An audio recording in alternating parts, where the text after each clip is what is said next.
concerning shooters here for Blue Collar Prepping, and I'm in Los Angeles. Spending the weekend here, and why does it have to do with Blue Collar Prepping? Well, I take direct flights. I hate flying.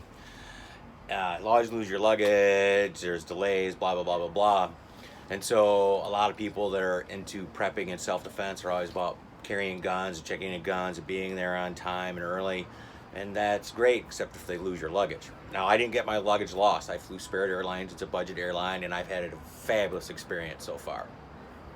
So, but let's have a recap of what I've carried. You can only carry one little bag. It'll fit under the seat in front of you. I happen to have one, and as you can see, it's packed full.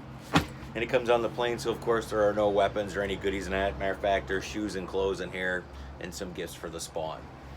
So on my person, I carry a very little minimalist stuff, so I don't have any issues at TSA.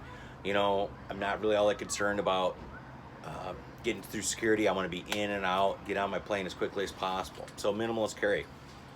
Of course, there's always my obligatory Sharpie. I always carry my handkerchief. I have this 511 AAA pen light, a little bit of shoot cord, and my CR, Columbia River knife and tool seatbelt cutter. Or actually, it's called a Kurt. I don't know if you can read that.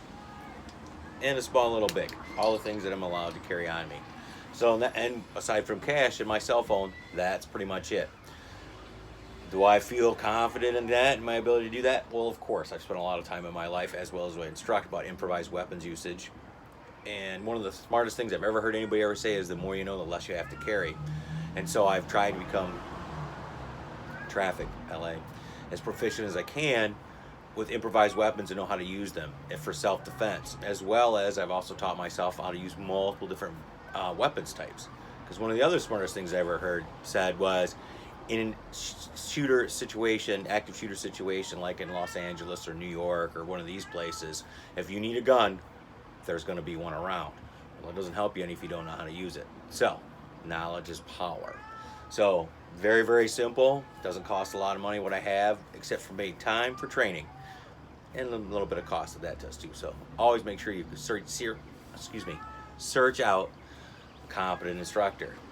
As always, from LA, be good, be safe, and if you can't be safe, be good and dangerous.